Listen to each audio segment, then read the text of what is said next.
नमस्ते दोस्तों, मेरा नाम विकास है और आज मैं आपको अपनी जिंदगी का एक अजीब मोड़ बताने जा रहा हूँ। हमारे घर में सफाई और खाना बनाने के लिए मेरी नौकरानी आंचल आती थी। वह पिछले 4 सालों से हमारे यहाँ काम कर रही थी। झाड़ू पोछा, बर्तन और कभी-कभी खाना बनाने का काम भी कर लेती थी। सच कहूँ तो इन 4 सालों में मैंने कभी उसकी तरफ गौर से देखा ही नहीं था। वो बस एक काम करने वाली औरत थी, जो सुबह आती और अपना काम करके चली जाती। मेरी पत्नी रीना हमेशा आंचल के साथ बहुत अच्छा व्यवहार रखती थी। उसकी परेशानियां सुनती थी और जब भी जरूरत होती उसकी मदद करती थी। रीना अक्सर मुझसे कहती थी, विकास, आंचल की जिंदगी बहुत मुश्किल है। उसका पति दिनेश दिन भर शराब पीता है, जुआ खेलता है और जो थोड़े पैसे आंचल कमाती है वो भी छीन लेता है। बेचारी अपने 2 बच्चों के लिए इतनी मेहनत करती है। मैं बस हाँ में सिर हिला देता, लेकिन सच कहूं तो कभी ज्यादा ध्यान नहीं दिया। मेरी अपनी नौकरी, अपने काम और अपनी दुनिया थी। एक दिन सुबह सुबह करीब 6:30 बजे हमारे दरवाजे पर किसी ने जोर से दस्तक दी। इतनी सुबह? मैंने हैरान होकर दरवाजा खोला तो सामने आंचल खड़ी थी। उसका चेहरा सूजा हुआ था, बाल बिखरे हुए थे और आंखें लाल थीं जैसे रात भर रोई हो। वह कांप रही थी। क्या हुआ आंचल? रीना ने फौरन उसे अंदर बुलाया और पानी पिलाया। आंचल बिलख बिलख कर रोने लगी। दीदी, मैं अब और नहीं सह सकती। कल रात मेरा पति फिर शराब पीकर आया था। पैसे मांगने लगा। जब मैंने कहा कि सारे पैसे बच्चों के स्कूल फीस में दे दिए हैं, तो उसने मुझे इतना मारा। देखो। उसने अपनी साड़ी थोड़ी ऊपर खींची तो हम दोनों के मुंह से एक साथ चीख निकल गई। उसके पैर और पीठ पर चोट के निशान थे। ये क्या हो रहा है? मैं गुस्से से बोला। रीना ने आंचल को सहारा देते हुए बैठाया और मरहम लगाने लगी। विकास, हमें कुछ करना होगा। ये तो हत्या हो जाएगी एक दिन। आंचल ने अपने आंसू पोंछते हुए कहा। दीदी, मेरी तो किस्मत ही फूटी है। 2 बच्चे हैं, कहाँ जाऊं मैं? जब कमाकर लाती हूं तब भी मार खाती हूं, नहीं लाती तब भी मार खाती हूं। रीना ने मुझे इशारे से रसोई में बुलाया और धीरे से कहा, विकास, तुम्हें उसके पति से बात करनी होगी। ऐसे कैसे चलेगा? कहीं वो उसे मार न दे। मैंने हाँ में सिर हिलाया और फिर रीना फोन पर किसी से बात करने के लिए दूसरे कमरे में चली गई। मैं अकेला आंचल के पास रसोई में गया। न जाने क्यों, आज पहली बार उसके चेहरे को ध्यान से देखा। उसकी आंखों में दर्द था, लेकिन फिर भी कितनी सुंदर थीं। चेहरे पर चोट के निशान होने के बावजूद उसके गालों का गुलाबी रंग, होठों की कोमलता और गर्दन की नाजुकता। पता नहीं क्यों, आज यह सब मुझे इतना साफ दिखाई दे रहा था। आंचल, तुम चिंता मत करो। मैंने उसके कंधे पर हाथ रखकर कहा, मैं तुम्हारे पति से बात करूंगा। उसने अचानक मेरा हाथ पकड़ लिया और बोली, नहीं सर जी, आप मत जाइए। वो बहुत गुंडा किस्म का आदमी है, पता नहीं क्या कर दे। उसके हाथ का स्पर्श, मुझे लगा जैसे बिजली सी दौड़ गई हो मेरे पूरे शरीर में। उसकी आंखों में आंसू थे, लेकिन वह मेरी आंखों में देख रही थी। एक पल के लिए मुझे लगा जैसे दुनिया थम गई हो। आंचल, तुम्हारे साथ ये सब इतने सालों से हो रहा है और तुमने कभी मदद नहीं मांगी। वह मुस्कुराई, एक दर्द भरी मुस्कान। सर जी, आप कभी मेरी तरफ देखते ही नहीं थे। मैं क्या बोलती? उसके इस वाक्य ने मेरे अंदर कुछ हिलाकर रख दिया। क्या सच में मैं इतना अंधा था कि इतने सालों से उसके दर्द को देख ही नहीं पाया? या फिर मैं मैं समझ नहीं पाया आंचल। मैंने धीरे से कहा, सर जी, जब कोई औरत एक ही घर में इतने साल काम करती है तो उसकी नज़र सब पर होती है। मैंने हमेशा चाहा कि आप मुझे एक इंसान की तरह देखें, बस एक नौकरानी की तरह नहीं। तभी उसने अचानक अपना चेहरा मेरे कंधे पर रख दिया और रोने लगी। मेरे हाथ अनायास ही उसके सिर पर चले गए। उसके बाल सहलाने लगे। फिर आंचल मेरे गले लगकर फूट फूट कर रोने लगी, जिससे मेरे अंदर अजीब सी हलचल मच गई थी। एक तरफ रीना थी, जो हर तरह से पूर्ण पत्नी थी, और दूसरी तरफ ये औरत, जिसकी पीड़ा को मैंने कभी महसूस ही नहीं किया था। फिर मैंने आंचल को प्यार से उसके माथे में हाथ फेरते हुए कहा, आंचल, क्या हो गया है तुम्हें? शायद आंचल अपने होश में नहीं थी, और मुझे थोड़ा डर भी था कि कहीं रीना मेरी पत्नी ना आ जाए और इस हालत में देख के कहीं कुछ और ना समझ ले। फिर मैंने आंचल से बोला, आंचल, ये ठीक नहीं है। मैंने धीरे से कहा, रीना आ जाएगी। जानती हूँ सर जी। उसने अपने आंसू पोंछते हुए कहा। बस एक पल के लिए लगा कि कोई है जो मुझे समझता है, जो मुझे देखता है। देखो आंचल, मैंने गहरी सांस लेते हुए कहा, मैं आज शाम को तुम्हारे घर आऊंगा और तुम्हारे पति से बात करूंगा। ये ऐसे नहीं चल सकता। तभी आंचल बोली, वो रात को ही आता है सर जी। कभी 9 बजे, कभी 10 बजे, कभी आधी रात को। कोई बात नहीं, मैं इंतजार कर लूंगा, मैंने कहा। उसकी आंखों में एक अजीब सी चमक आ गई थी। वह कुछ कहने ही वाली थी कि रीना वापस आ गई। मैंने डॉक्टर से बात कर ली है। आंचल को आज कुछ दवाइयां लेनी होंगी, रीना ने कहा, और फिर मेरी ओर देखकर बोली, तुम शाम को उनके घर जाकर उसके पति से जरूर बात करना विकास। ये ऐसे नहीं चल सकता। हाँ, मैंने आंचल को वादा कर दिया है, मैंने कहा, और एक नज़र आंचल की ओर देखा। उसकी आंखें मेरी आंखों से मिलीं और हम दोनों ने एक दूसरे को पहली बार वाकई देखा था। वो एहसास अजीब था, नया था, डराने वाला था, लेकिन साथ ही कितना मनमोहक भी था। शाम को मैं जरूर जाऊंगा, न सिर्फ उसके पति से बात करने के लिए, बल्कि इस अनजाने एहसास को और समझने के लिए भी। उस सुबह के बाद मेरा मन बार बार आंचल की तरफ जाने लगा था, जैसे कोई अनदेखा धागा हमारे बीच बंध गया हो। मैं नहाकर ऑफिस के लिए निकला तो रीना से कहा, आज शाम को मैं आंचल के घर जाकर उसके पति से बात करने वाला हूं। थोड़ा देर से घर आऊंगा। रीना ने मुझे प्यार से देखा। तुम सच में बहुत अच्छे हो विकास। आंचल की मदद करके तुम बहुत पुण्य कमाओगे। उसके शब्दों में मुझे अपराध बोध हुआ। क्या वह जानती कि मेरे मन में क्या चल रहा है? पूरा दिन ऑफिस में मेरा मन नहीं लगा। बार बार आंचल का वह सुबह वाला रोता हुआ चेहरा, उसकी आंखों में छिपी भावनाएं, उसके होंठों की कंपकंपाहट, सब कुछ मेरी आंखों के सामने नाच रहा था। जब भी कोई फाइल खोलता, वहां उसकी छवि दिखाई देती। कभी भी मुझे किसी औरत ने इतना हिलाकर नहीं रखा था, यहां तक कि मेरी पत्नी रीना भी नहीं। शाम होते होते मैं बेचैन हो गया। 5 बजते ही मैं ऑफिस से निकला और सीधे आंचल के मोहल्ले की तरफ चल दिया। उसका घर मेन रोड से थोड़ा अंदर, गली नंबर 7 में था। छोटी छोटी झोपड़ियों के बीच एक नीले रंग का दरवाजा था उसके घर का। दरवाजे पर दस्तक देते ही मेरे दिल की धड़कनें तेज हो गईं। कुछ पल बाद दरवाजा खुला और मैं हैरान रह गया। सामने आंचल थी, लेकिन बिल्कुल अलग रूप में। सुबह की वह डरी सहमी औरत अब एकदम निखर गई थी।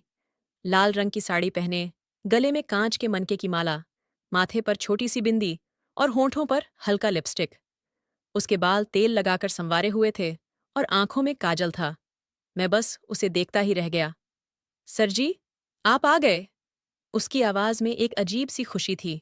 मुझे पता था आप जरूर आएंगे। वह एक तरफ हट गई और मुझे अंदर आने का इशारा किया।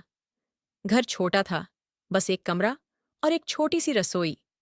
कमरे में एक पुराना पलंग और 2 स्टूल थे। कोने में एक छोटी सी अलमारी थी, जिस पर देवी देवताओं की तस्वीरें रखी थीं। बैठिए ना सर जी, उसने पलंग की तरफ इशारा किया।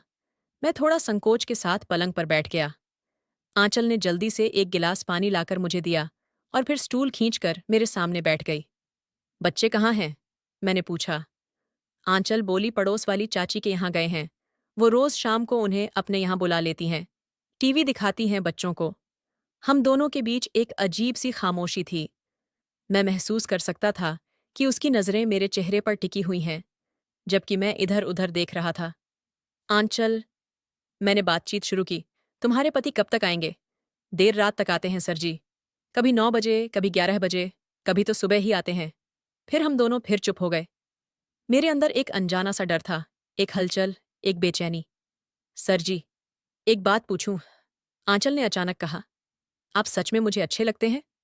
उसका यह सवाल इतना सीधा था कि मैं हक्का बक्का रह गया, लेकिन उसकी आंखों में जो उम्मीद थी, उसे झुठला नहीं सकता था। हाँ आंचल, मैंने धीरे से कहा, तुम मुझे बहुत अच्छी लगती हो। आंचल की आंखें चमक उठीं। सर जी, एक औरत क्या करे जब उसके नसीब में दिनेश जैसा आदमी लिखा हो? दिनेश देर रात तक शराब पीकर आता है और 5 मिनट में ही थक जाता है, और मैं ऐसे ही तड़पती रहती हूँ। रीना दीदी कितनी खुशनसीब हैं, उन्हें आप जैसा पति मिला। और तुम्हें? मैं रुक गया। मुझे? वह हंस पड़ी, लेकिन उस हंसी में कितना दर्द था। मुझे तो वो मिला जिसका बस शराब से प्यार है। सुहागरात को भी वो इतना पीकर आए थे कि मुझे देखते ही बेहोश हो गए। कभी मुझसे प्यार से बात भी नहीं की। मेरे अंदर एक अजीब सी गर्मी भर गई। मैं उससे नजरें मिलाने की हिम्मत नहीं कर पा रहा था। एक बात पूछूं? मैंने हिचकते हुए कहा। पूछिए सर जी, उसने कहा। अब तो आप और मैं में कोई पर्दा नहीं रहा। क्या क्या तुमने कभी किसी और से रिश्ता बनाया है? आंचल ने गहरी सांस ली और कहा, अब आपसे क्या छुपाना सर जी। जब पति से प्यार नहीं मिलता तो औरत का मन डोलता है। मेरे मामा का लड़का सतीश है। वो जब भी गांव से आता है तो मुझसे मिलने जरूर आता है। कभी कभी जब मेरा पति बाहर होता है तो उसकी बात सुनकर मेरा चेहरा गर्म हो गया। न जाने क्यों मुझे जलन सी होने लगी कि आंचल किसी और की भी है। लेकिन सर जी, वह थोड़ा आगे आकर बोली, अब उसकी भी शादी हो गई है। वो बहुत कम आता है। और फिर मुझे कभी उससे वो प्यार नहीं मिला जो मैं चाहती थी। क्या चाहती हो तुम? मैंने धीरे से पूछा। बस इतना चाहती हूं कि कोई मुझे प्यार से देखे, मेरी तारीफ करे, कहे कि मैं सुंदर हूं, मुझे महसूस कराए कि मैं सिर्फ काम करने वाली औरत नहीं हूं। आंचल की आंखें नम हो गईं। सर जी, जब से आपके घर काम करने आई हूं, तब से मन में एक उम्मीद थी कि कभी तो मुझे देखेंगे आप। मेरा दिल पिघल गया। सच में, मैंने कभी उसे एक औरत की तरह नहीं देखा था, सिर्फ एक नौकरानी के रूप में। आंचल, मैंने उसके हाथ को थामना चाहा, लेकिन फिर रुक गया। मुझे माफ कर दो। मैंने कभी तुम्हें वो सम्मान नहीं दिया जो तुम डिसर्व करती हो। अरे सर जी, वह उठकर मेरे पास आ गई और मेरे बगल में बैठ गई। आपने कुछ गलत नहीं किया, लेकिन आज आज आपकी नज़र मुझ पर पड़ गई। मैं तो बस इसी पल का इंतजार कर रही थी। वह इतने करीब थी कि उसकी सांसों की गर्माहट मुझे महसूस हो रही थी। उसके बाल की खुशबू, उसकी साड़ी से आती हल्की सी सेंट, उसकी आंखों में छुपी वासना, सब कुछ मुझे अपनी तरफ खींच रहा था। मैंने हौले से उसका हाथ अपने हाथों में लिया और अपने होंठों से छुआ। एक पल के लिए वह सिहर उठी। आंचल, ये सब मैं कुछ कहना चाहता था। शश! उसने अपनी उंगली मेरे होंठों पर रख दी। कुछ मत कहिए। मैं जानती हूं ये सब गलत है। आप किसी और के हैं, मैं किसी और की। लेकिन क्या हम सिर्फ आज का दिन अपना नहीं बना सकते? मेरे अंदर एक संघर्ष चल रहा था। एक तरफ रीना थी, मेरी वफादार पत्नी, और दूसरी तरफ आंचल, इतने सालों से मेरी तरफ प्यासी नजरों से देखने वाली यह औरत।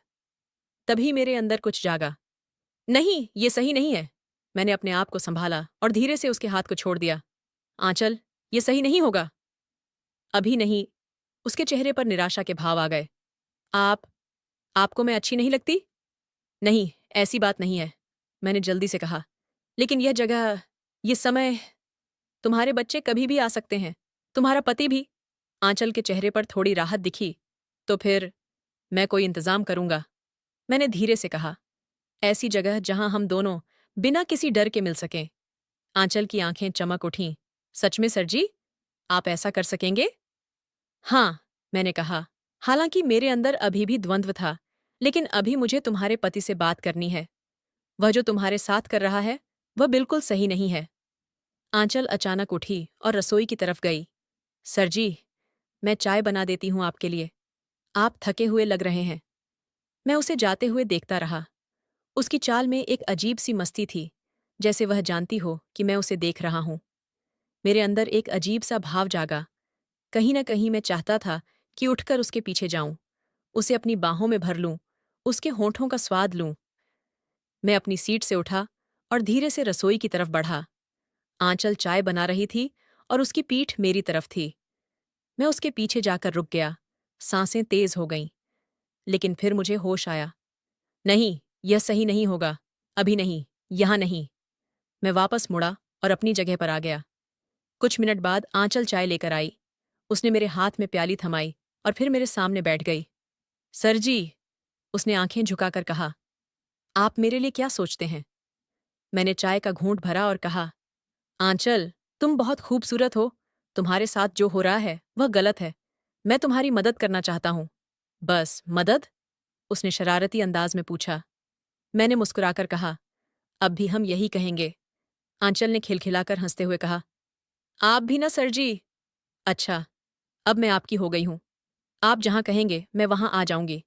अब आप ही मेरे सब कुछ हैं। फिर आंचल ने धीरे से मेरे कान में कहा, सर जी, मैं इंतजार करूंगी। आपका आपके फैसले का, सब कुछ का। हम अभी चाय पी ही रहे थे कि अचानक दरवाजे पर जोर की आवाज हुई। आंचल चौंक गई और उसके चेहरे पर डर की लकीरें उभर आईं। दिनेश आ गया। उसने घबराहट में कहा, शराब पीकर आया होगा।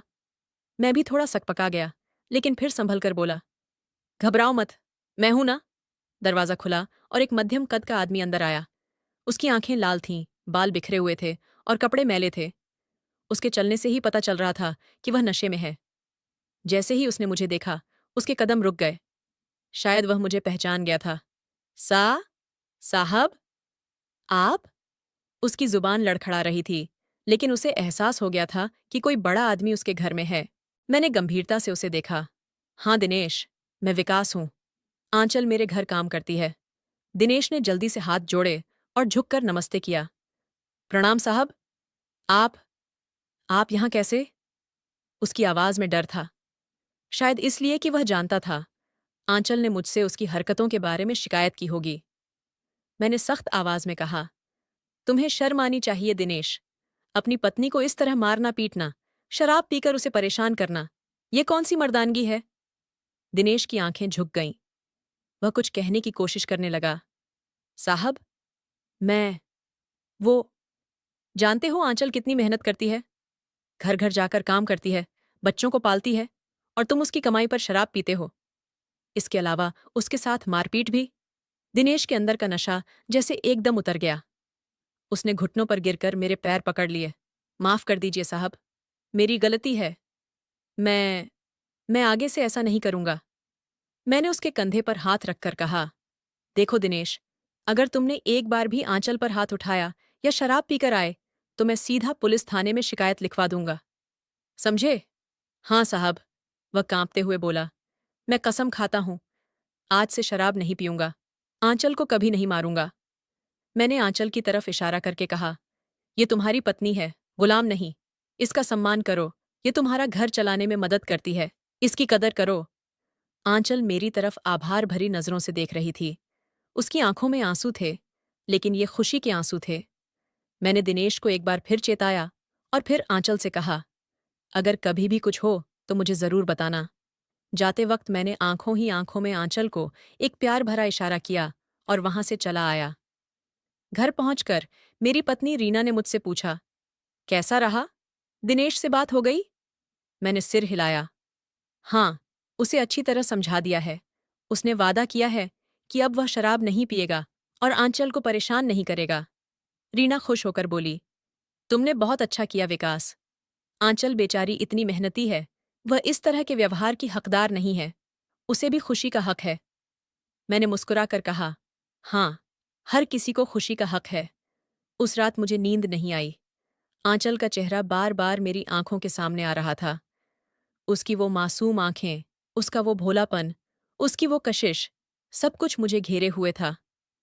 अगले दिन सुबह जब रीना रसोई में नाश्ता बना रही थी, तब आंचल आई। आज वह हरे रंग की साड़ी पहनकर आई थी।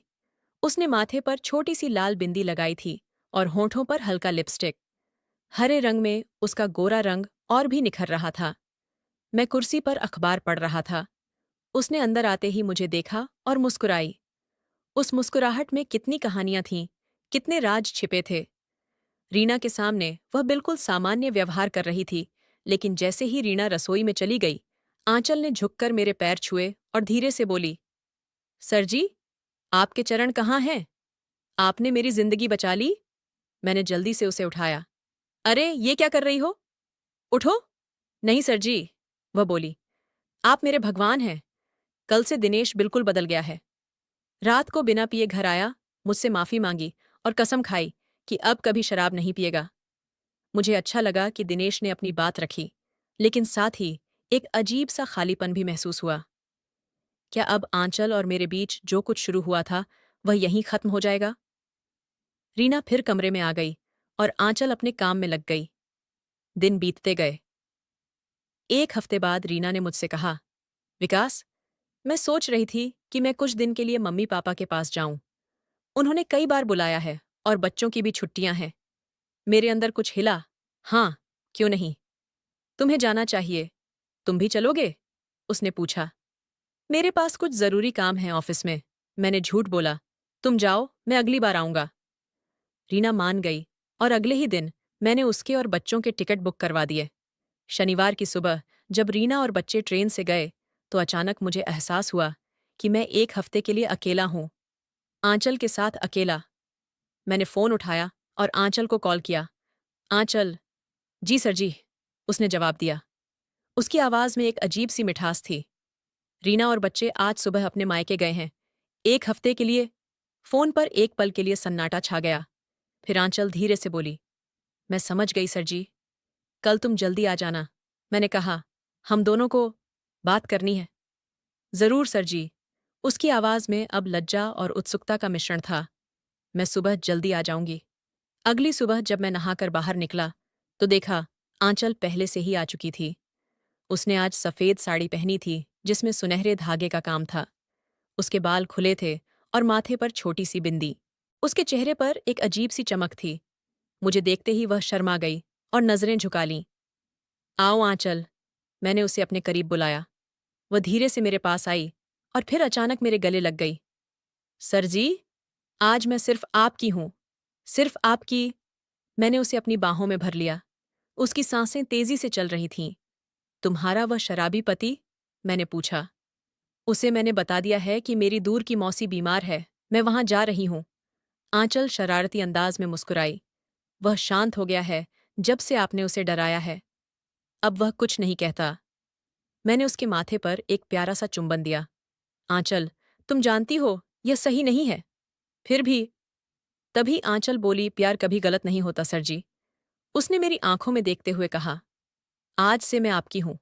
पूरी तरह से, जिस तरह से आप चाहें।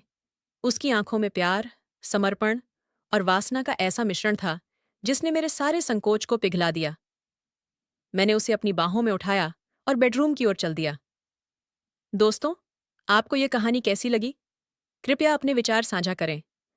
अगर आपको यह कहानी पसंद आई तो इसे लाइक और शेयर करें। ऐसी ही और कहानियों के लिए हमारे चैनल को सब्सक्राइब करें और बेल आइकन दबाना न भूलें। धन्यवाद।